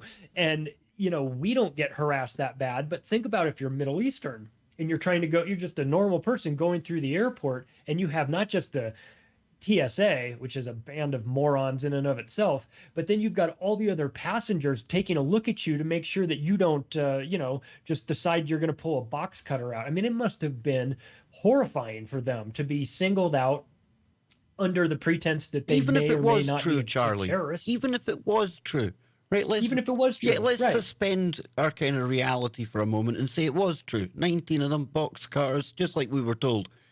I still don't think that justifies throwing over 1 billion people under the bus because of the actions of not only them, but a few other terror groups that probably go to make up maybe 1% of people that follow Islam. That really irks me, dude. Yeah, it was totally disrespectful to people. And, there's a lot of this America, love it or leave it, man. You better get on board with our religion. You better do things our way. And that stuff is like small-minded redneck nonsense. Like, the Muslim people that live in your community are not out to get you. I'm sorry. I hate to break it to you. Like, turn off Fox News and turn off Rachel Maddow and all these shit.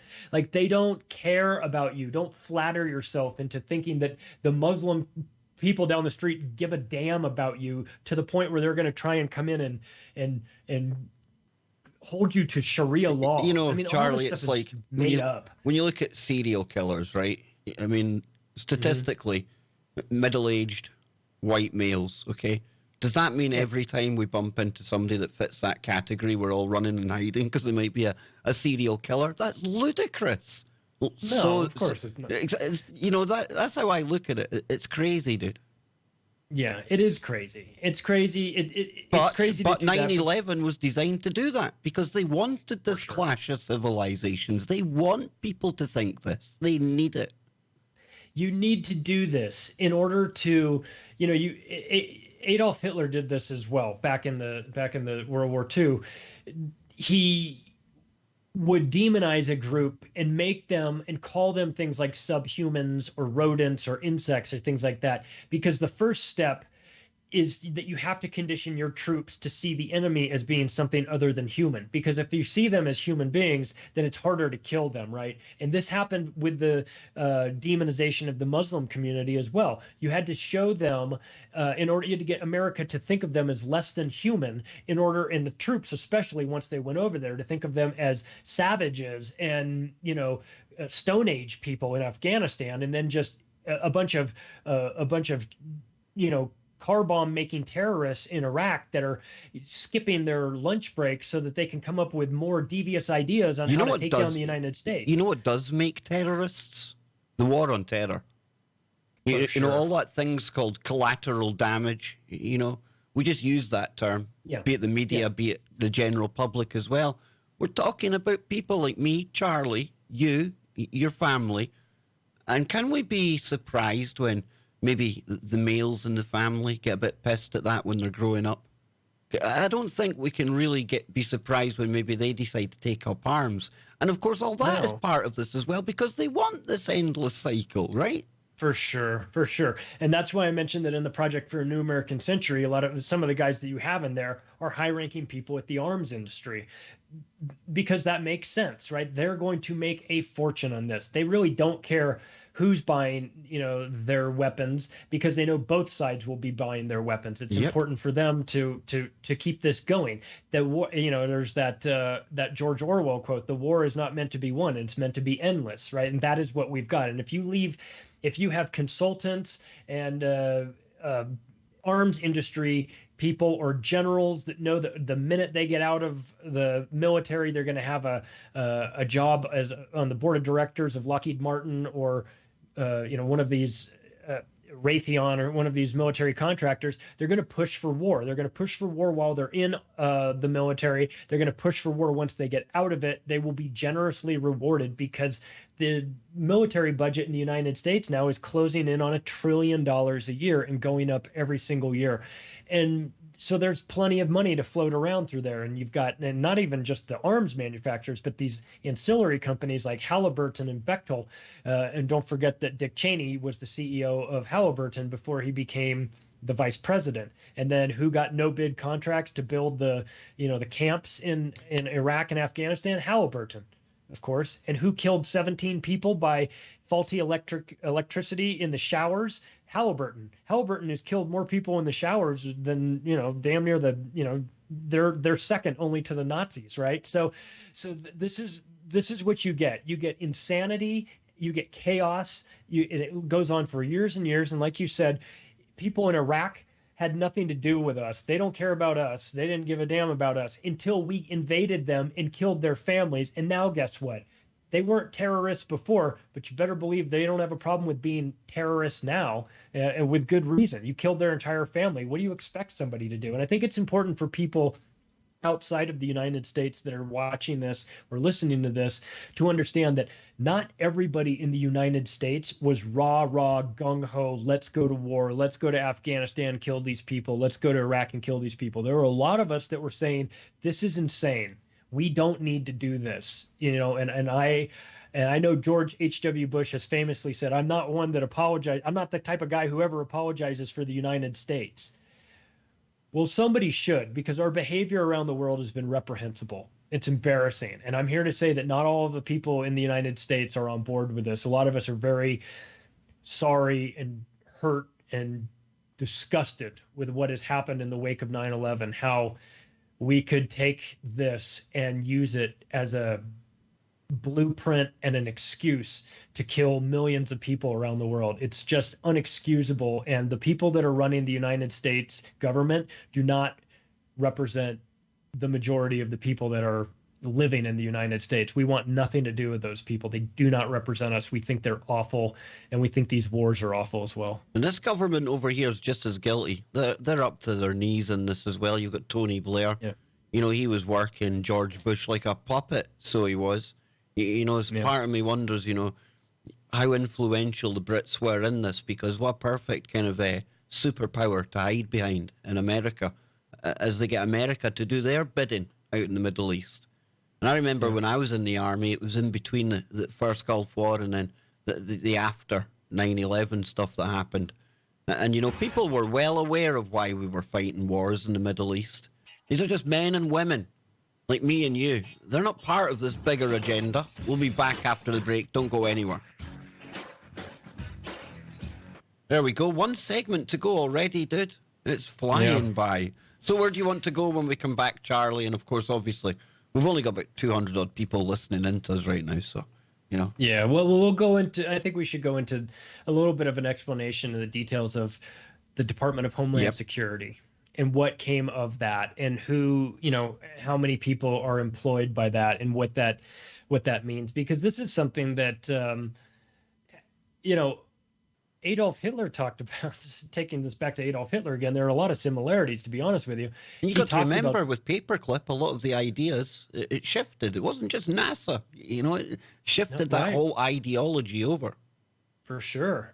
And the idea of Homeland Security was I mean, really, it's not a new concept, obviously, but the terminology of Homeland Security was something that came out of the Nazis, right? They were big on that. That was part of the brown shirts, and that was how the SA rose, you know, under the guise of Homeland Security when they had been targeted after World War I, and they had been, you know, the massive reparations that they had to pay that killed their economy and caused massive unemployment. And when Hitler came to power in 1933, part of what he brought in was the SA, and the SA rose up as a force that would help to defend the homeland, right? And this is what we have. We have even taken the wording almost. And what do we have over here, Charlie? We've got a European superstate, another brainchild of Adolf Hitler. Yeah. And before we go back on air, I just want to say to the YouTube audience out there, you know, there's going to be loads of 9/11 shows today, and probably most of them will concentrate on this theory versus that theory, and that's okay. But I was sitting thinking about this today, and I think the most hard-hitting show that you can do is actually just present the facts. Like the stuff that myself and Charlie have gone over here today. None of what we are laying out is a conspiracy. These things happened. They're all in black and white. You can watch half the videos that we've been quoting, and you've seen the other ones we've talked about. And I don't want ever to be seen as sensationalizing 9/11. And that's why I really thank you, Charlie, because we have kept it very factual. And I think, like I say, the facts about this is what should be making anyone out there question what really happened. Yeah. Well, and I have my opinions, and I know they kind we of all do. They leak out, you know, during some of this. It's quite obvious how I feel and who I think was involved in this.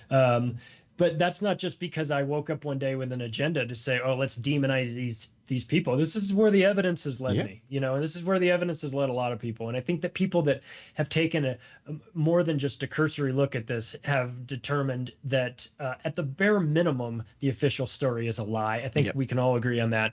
But then it becomes much deeper, and you start to see these swamp creatures and who they are and who they had ties to and what happened afterwards, who was affected, who was surprisingly not affected by this, which is also very telling. Which is very telling. Who is in a position to make these things either happen with regard to NORAD, the stand down orders and things like that. Who was promoted after the events? I think that is. I mean, I don't know about you, Kev, but if you're a night watchman at some appliance store and you and the next morning the boss comes to work and everything's been stolen, you're going to get fired. You're not going to get promoted when everything in the store gets looted. But let's look at some, you know, we'll talk about two of the people that were promoted after this. Here we go. Okay. Let's bring it back before we forget. Welcome back, everyone. I'm joined by Charlie Robinson on today's Kev Baker Show, and we're taking a look back at 9/11, 18 years on, and we're not sensationalizing it. We're not going over the countless theories that all deserve equal attention. We're just sticking to the facts, the smoking guns that really should make anyone who may still believe in the myth of the official narrative, might just make them go, that's quite interesting. And they might look further. They might look deeper. And we do this, Charlie, with the utmost respect to those that were lost that day, the people that died because of the effects of the aftermath, and obviously their family members as well, brother. Yeah. Yeah, you can't go back in time. You never get those people back, and it's horrible. And I wouldn't just say those people, but the people then, the chain reaction, this domino effect where it sends people into the military and then it sends people out to the military. You've got Pat Tillman, right? He goes and joins up because of 9/11, and he's going to go to Afghanistan and he's going to save the world, and he's going to, and he doesn't come back. And thousands of American and British troops didn't come back, and hundreds of thousands, if not millions, of Afghanis and Iraqis that have died because of this. And then, of course, because we're already in the Middle East, it's not too far to jump over and bomb Libya. It's not too far to just let's knock out Syria while we're there. And it takes you back to that Wesley Clark quote on Democracy Now! When he's doing that interview, and he's talking about how he goes up to the Secretary of Defense's office and he gives him the paper that says that how we're going to take out 7 countries in 5 years. And you look at that list, and we're almost through them, finishing up with Iran. And what are we doing now? What are we hearing? Iran's got to go. Iran's got to go. So it's not over yet. Syria really put a spanner in the works. When Russia, more than Assad, but when Russia stepped in and said, no more. We've seen what you've done in Libya. We stood back. We allowed that. But you ain't doing that to Syria. And I think that's the only thing that really put the blocks on this, Charlie. It did. It did.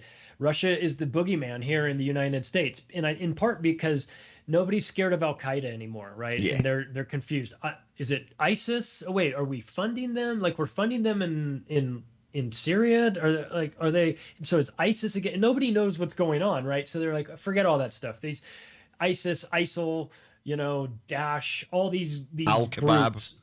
Right. And your typical American's like, Al what? Al who? Like, they don't know what's going on.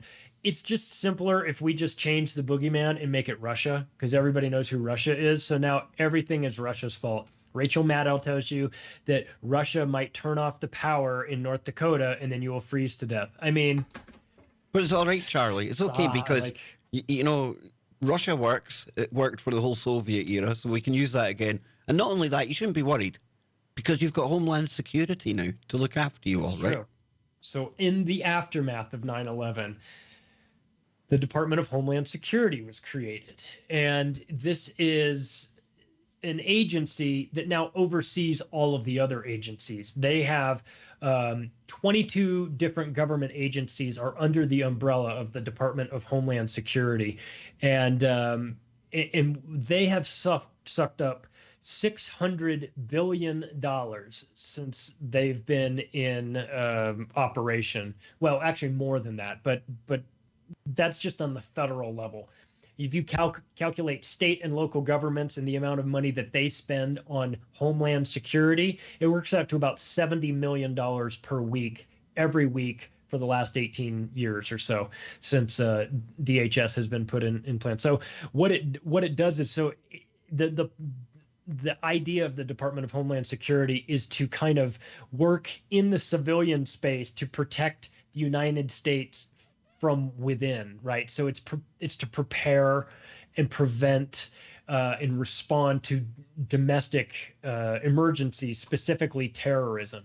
So when you're out when your entire job of your agency is to look for terrorists, you find terrorists everywhere. And right? then what's even weirder though is the fact that when you find these terrorists, 95% of the plots that have been bust a few years ago anyway, a direct or outside FBI involvement or foreknowledge. Yes. Dude, it's like if you're an agency out there, I best justify this agency and set up your own terror plots, right? And get some patsy to take the fall for you. That's what happens. And the FBI does that all the time. Now, you can call that a conspiracy theory. Go look it up. You'll find that almost all of these domestic terrorists have had contact with the FBI in the past. Didn't one of them catch on? Like, he kind of figured out that he was being used and he recorded them. So there, again, we can point to, you know, you can make of this guy's claims what you will, but he knew he was being set up. So we're not making this up, folks. This is like the stuff you can look into and should really make you see the bigger picture start to evolve here. We're talking about the underwear bomber and the shoe bomber being a bunch of morons. Well, the people that the FBI digs up in the United States are the same thing. It's usually kids, you know, young guys, teenage guys that have some sort of either mental imbalance or they're on SSRI drugs for some sort of condition. The FBI starts talking to them. They're easily manipulated. They're sort of like, what's his name from the murder that they, Stephen Gacy, who was the... You know what I'm talking about? Stephen Avery, the guy who was in the guy they did the Netflix To Make a Murderer. To make a murderer. He's just a dumbed down kid, and he's just like, next thing you know, he's getting dragged in the police station, and he's like, I didn't know what I was doing, and you know, so this is who the FBI, they create these plots and then they bust them at the last minute, and in order to justify their bloated budgets, you know. So I'm not making this stuff up. This is how it works. This is how they do it. So DHS now has 200,000 employees working for it, and it's the third largest cabinet department in the United States government. And so they've created this gigantic bureaucracy. And one of the things that they built fusion centers. This came out of it. And what the fusion centers did is they were located in all around the United States. They gathered information, digital information on a lot of these people. They gathered your phone calls and things like that. And if you remember, years ago, there was a thing called Stellar Wind. It was a program that was not very well known, but the spies talked about it. It was a code name for a collection activity that the NSA was doing in the wake of 9/11, right? They were data mining phone calls, email conversations, and internet activity from all these people. And in March of 2004, the Justice Department under Attorney General John Ashcroft ruled that this was illegal and unconstitutional to do it. But the day after the ruling, Ashcroft got sick, really sick with pancreatitis, and he was in the hospital. And if you remember, the White House sent George W. Bush sent Alberto Gonzales, his lawyer, and Andrew Card, both of them to the hospital to try and get John Ashcroft, who was half conscious, to sign off to reverse this judge's decision on this. And he wouldn't do it. If you remember, this was about that Stellar Wind program. This is the program that the NSA whistleblowers were talking about that said, that it was sucking up 1.9 trillion different cell phone details, metadata of all the cell phones. Well, I guess more than just metadata, but it was recording all of this stuff. This is what Edward Snowden was talking about. He was talking about this Stellar Wind program, and it came in the aftermath of 9/11. It came as the justification, right? If terrorists are trying to get us and they're communicating on phones and email, well, then you got to give us the authority to get in there and monitor all of these phone calls and email conversations going back and forth in order for us to protect you from the terrorists. But if you realize that there were never any terrorists in the first place, then you realize the whole thing is a scam. It was designed to allow all of this to happen. So did 9/11 kick off the wars in the Middle East? Absolutely. But it kicked off an internal war as well, which was the elimination of privacy inside the United States. It ramped up the NSA and the FBI into these data collecting operations that spawned fusion centers, it spawned Stellar Wind programs. I'm surprised they never called them privacy centers. Right. Something totally back to front, I mean, data protection centers. And they, what else came out of this after 9/11? Like the Immigrations and Custom Enforcement, otherwise known as ICE, the thing that people are freaking out about. ICE came out of that. It was that launched in March of 2003. The TSA, the Transportation Safety Authority, the guys in blue and black that sit at the airport and grab your nuts when you go through with your luggage.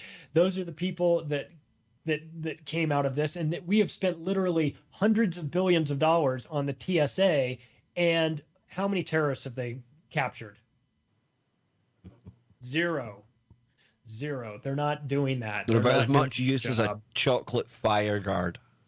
They're awful. And it's all theater, right? This is security theater. It's make-believe. It's pretend. And the reason why it's pretend is because the people at the top of the pyramid understand that there weren't hijackers that got on these airplanes through the airports.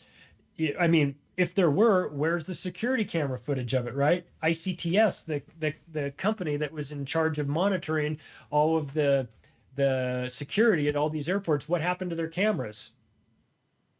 You mean the same ICTS that they had the contract for the train station at the Madrid bombing? And 7/7 and things like that. What a coincidence. Yeah. Lots of coincidences on the back of these things, man. Certainly is. One thing you can bet your life on is that the cameras will malfunction. Whether it's the Pentagon, the most heavily surveilled building in the entire planet that just has 3 frames of footage that shows a fireball coming out of nowhere, and that's supposed to be an airplane. And considerate terrorists chose the one part of the Pentagon that had been reinforced, I believe, as well, for that kind of thing. Very considerate.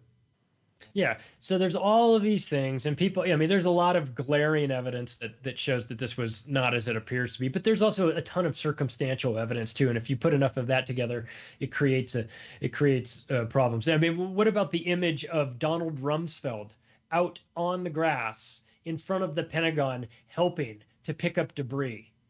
What about the fact that Donald Rumsfeld that's just a totally bogus photo op that served no purpose other than to show that he really cares, got his sleeves rolled up. He's helping out, right? Why aren't you answering the phone when people are calling you, Donald? Why were you unavailable during the time when the planes were flying around? Why was everybody unavailable? Another thing that happened, I think that's really sort of, it's fascinating to learn, and it requires people to, sort of come to a very uncomfortable truth about things. And that is that in order for this to happen in the United States on that day, you had to have had people in high-ranking positions inside the military allow it to happen. And I am calling out 2 people specifically by name that were in high-ranking positions after this event that were both promoted afterwards. One of them was General Richard Myers. He was the acting head of the Joint Chiefs of Staff on 9/11. He stated that he went into a meeting after the first tower was hit and stayed there until just after the Pentagon was hit. Apparently, he was meeting with a senator, and he felt like that was somehow more important than being on high alert because airplanes were coming in. And 2 days after the attack, he was promoted to chairman of the Joint Chiefs of Staff.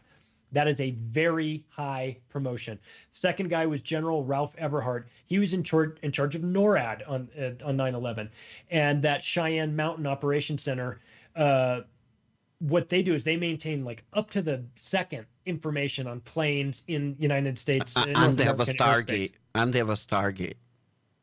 I've seen the TV show, dude. Come on, I've seen it. Which he could probably use to teleport himself somewhere else because he's unneeded here anymore. He was promoted to the head of Northern Command after this event too. So what happens is the people that are in positions of power that allow this to happen or make it happen are rewarded with promotions. If I was in charge of NORAD on the day when everything related to NORAD failed and there were no jets scrambled, I should be fired, right? I should be demoted at the very minimum, but probably fired. I shouldn't be promoted.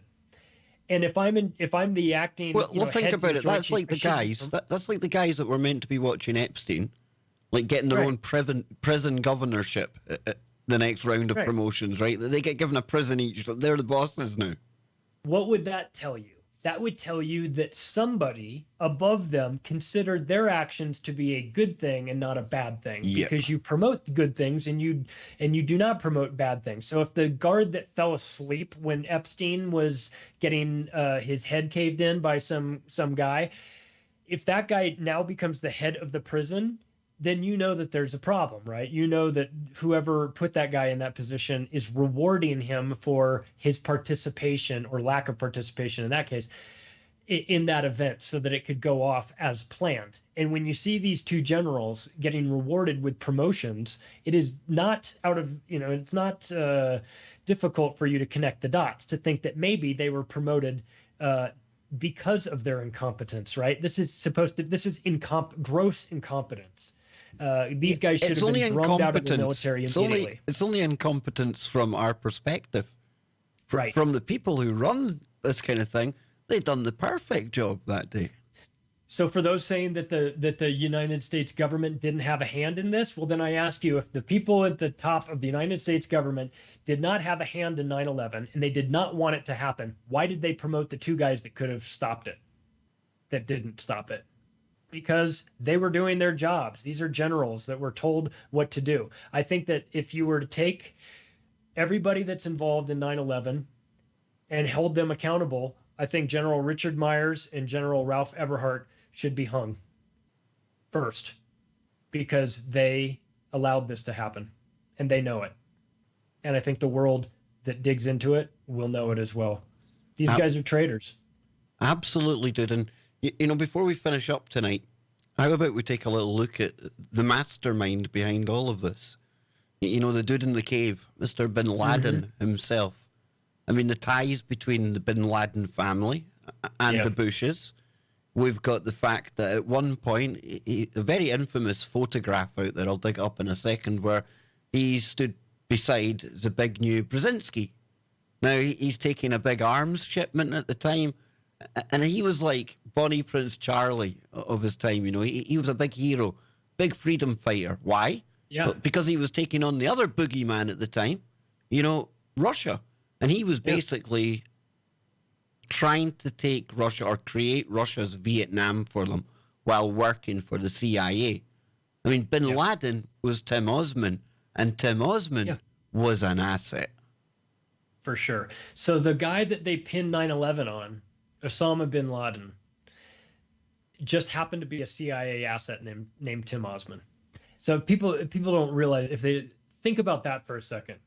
Not to mention, what are the chances that the person that conducted 9/11, right, allegedly, Osama bin Laden, his dad was in a meeting at the same time this was happening in Washington, D.C. with George H.W. Bush on behalf of the Carlyle Group.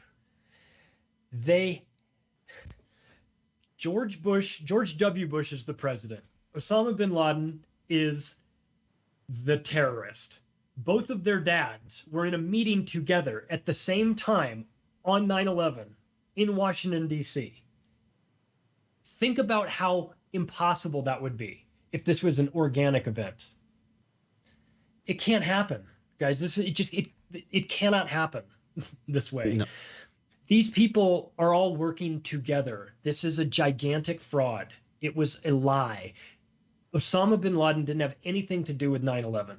Listen to Bill Cooper. Bill Cooper was on the record weeks in advance. He said it. I didn't load up that clip because I didn't think about it till right now, but that's a great clip people can go find. Look for Bill Cooper talks about Osama bin Laden will be blamed for 9/11. I think he did it 6 weeks before 9/11 actually happened. And guess who got themselves killed at the end of that year? Bill Cooper did, by the police in a shootout, which was questionable to begin with. So this is, for a lot of people that don't, that weren't paying attention on 9/11, I was not fully awake to this whole thing. It took me a couple years afterwards. Now to go back and dig through it and look at some of these inconsistencies, it's so obvious. You know how like when a magician shows you how to do the trick? Yep. every time you see that trick, you're like, oh, I know how he does it. He can't fool me with that trick anymore. Once you go back and you look at all these inconsistencies of the story, and then you hear the official story, you're like, get out of here with that nonsense. Exactly. That story's awful. And here is Bill Cooper. And no, it's not Alex Jones. I know people think they're one and the same. I'm not in that camp. This is Bill Cooper back in June of 2001. Can you believe what you have been seeing on CNN today, ladies and gentlemen? Can you believe it? Supposedly, a CNN reporter found Osama bin Laden, took a television camera crew with him, went into Osama bin Laden's hideout, interviewed him and his top leadership, his top lieutenants and colonels and generals in their hideout. This is a CNN reporter with a camera crew. And he came out and told everybody, within 3 weeks, Osama bin Laden is going to attack the United States and Israel. Now, don't you think that's kind of strange, folks? You see, because the largest intelligence apparatus in the world, with the biggest budget in the history of the world, has been looking for Osama bin Laden for years and years and years, and can't find him. A reporter from CNN and his little camera crew got in to Osama bin Laden's secret hideout and conducted an interview. If you don't believe me, tune into CNN. They're probably running it right now as I'm speaking.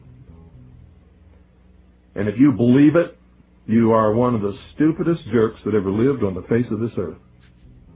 And whatever is going to happen that they're going to blame on Osama bin Laden, don't you even believe it.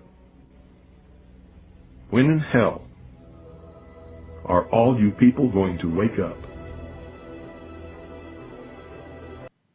Pretty profound. And let's learn from that moment. Because if they ever try and do this again, Charlie, this will be something they do. They'll set the patsy up. They'll set up the new boogeyman. A new character will emerge onto the scene, be it in a cave, be it in some underground bunker. Maybe he's living somewhere at the bottom of the Mariana Trench. I don't know. But we'll start to see them hyping it up. They always do. They don't have a very thick playbook. They tend to run the same plays over and over again. And if you know what they're doing and you know what to expect when they do it, you'll recognize it. You'll recognize it the way Bill Cooper recognized it. CNN got into the cave and found this guy that nobody else could find, but they were able to get in there, and then he put the pieces together. You know they're going to use this as a pretext to do it. Is Bill Cooper a psychic? Not as far as I gathered, but he certainly did understand the plan and how it played out. And when you understand the plan, it's easy. You see, this is in American football, right? You've got defensive coordinators watching all the plays that the other team runs in advance of meeting them the following week, right? So when they see that formation, the offensive formation, they know exactly what's coming, or they think they do. So it's the same sort of thing. When you see the setup by the media and the government, and they work together, they're almost interchangeable at this point. You'll recognize it in advance. When you see these things, you'll be able to call it. When you have a mass shooting and it's the information is coming out and it's hard to get a grip on what's really happening, it's easy for you to say, my prediction is that there will be one lone gunman that it will be pinned on. But early accounts will report that there were 3 guys, masked guys, all dressed in black, but no one will ever mention that after the first day. You can go ahead and bet on that every single time. Always. Not because you're psychic, but because that's the pattern. It's like the magic pattern, the magic passport, of the bigger terror attacks. It's like their MO. It's like a forensic fingerprint that they leave on their shenanigans. But Charlie, we're almost out of time, my friend. Always flies when I hang out with you. Thank you for joining me for this 9/11 special, and thank you for the way we've tackled this, sticking to facts. Hopefully it encourages people to go and look for themselves, Charlie, and of course they can get your book, The Octopus of Global Control, let people know where they can get that, and any last words. You can get my book at Amazon or at Barnes & Noble, but I would also, once again, I'm going to shill for David Icke here for a second, because this book is the most dangerous book ever written. Is it like thermite? It's what? Is it like what? Is it like thermite? Exactly. Yeah, you got it. But yeah, we're almost out of time. My David Icke book should arrive tomorrow. And I've seen somebody in the chat room saying you'll need to get David on to speak about this. And I think the least I can do is at least get through 3/4 of this absolute tomb. It's like an encyclopedia, before we get him on. And I'm sure all of us would definitely appreciate hearing David's take on this. But Charlie, I appreciate your take on this today. You'll be back next month. And of course, you've probably got other shows coming up. Anything you can think of off the top of your head? Let people know where they can find you. Oh, I've got an interview with Mel Fabregas from Veritas Radio that should be on YouTube starting tomorrow. You can check that out. Awesome. And stay tuned, folks, for Lucky and Dr. Brooks Agnew on TFRlive.com. Wherever you are, make it TFR and dinny touch that dial. There we go, folks. There we go. And a big thank you to everyone over in the YouTube audience as well. And somebody says Israel not mentioned once. We done the dancing Israelis. I think that pretty much ties them into everything. So, Charlie, thank you. Let people know again where they can follow you, etc. on social media. I am out of Facebook jail as of today. Oh, come on. Give it 48 hours. You're back in there, dude. It's like the MCC for you, man. I'm telling you.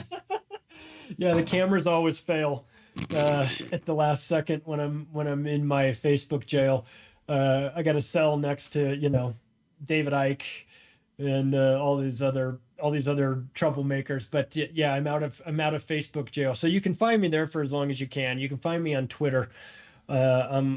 Just look for me at MOWEFUS. I have a lot of fun on Twitter. I don't have that many followers. Twitter's cool. I love Twitter, man. But Twitter's fun because you can just like hit and run. It triggers me all the time. Snipe, one-liners and everything, which is my. I wake up in a bad mood. I think to myself, I'm going to Twitter. Somebody is incurring the full wrath of the Kev Baker show this morning while I have my coffee. And I always feel better about it, right? But then sometimes, an hour or so later, I go back, I'm like, I can't believe I said that. I'll delete that. Do you know what I mean? But it's too late. Yeah. Once it's on the internet, Charlie, it's out there. But listen, I thank you to everyone out there. There was a lot of different opinions. Some people disagreeing. But the important thing is that we can all do that in a civil manner. Everyone's going to have different opinions on a topic like this, folks. And everyone's is just as valid as the next person's. And how close are any of us getting to the truth of what really happened that day? And one last thing I want to say, that if there's people out there that understand that this event was not as it was portrayed, and it's a bit of a lie, but you have people in your life that don't understand it, and you're trying to get them to, wake up to this reality. I think that the guys at Architects and Engineers for 9/11 Truth, Richard Gage and his group, did a really good job with their advertising from, I think, 2 years ago, when they put up billboards around New York City that said, "Did you know that a third building fell on 9/11?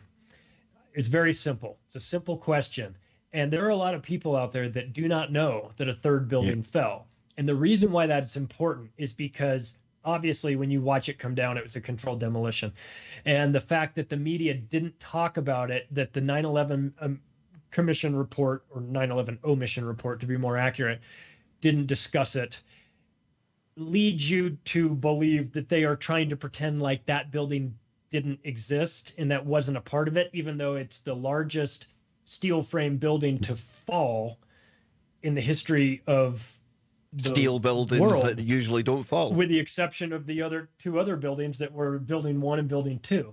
So the fact that they're trying to hide that evidence, to make it, to not talk about it and pretend like it didn't exist when it's an obvious controlled demolition, that will wake people up visually. That might wake those people up. So if there's someone in your life that doesn't know about this stuff and you want to gently get them into it, just ask them one question. Did you know a third building fell on September 11th? If their answer is no, then tell them they might be interested to check it out, because tell them to get ready, hold on the top of their head, because you're going to chuck them down the rabbit hole. But remember, folks, you'd be lucky if even 5 people, I'd be surprised if 5 people actually know how everything went down that day.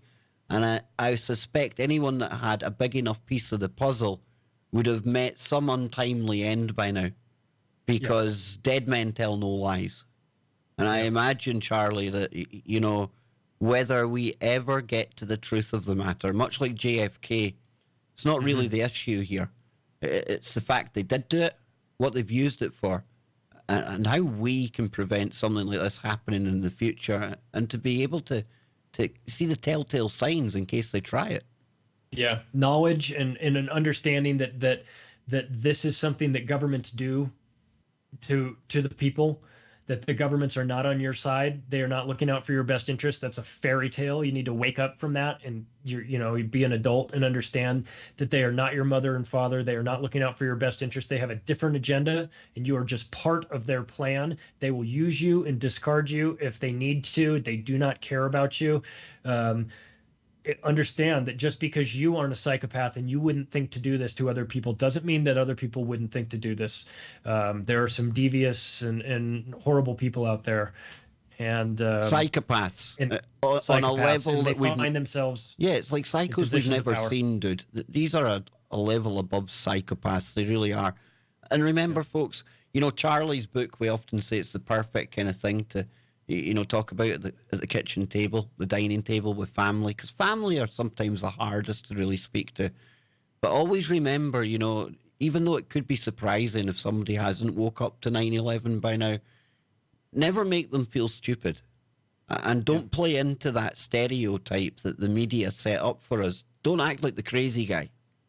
Just, you know, point out something like Charlie said there. If I've they done look it that way. It doesn't work. It doesn't work. No, and you do. When you look back, you think to yourself, oh, man, can't believe I acted like that. And it didn't work at all. And yet when I backed off the people I worked with in the work, and I was with them for 18 years, Charlie, you know, and I found that was far more constructive a way to really watch people wake up, as opposed to trying to prod them and shout in their face all the time. Let people do it in their own time, you know? For sure.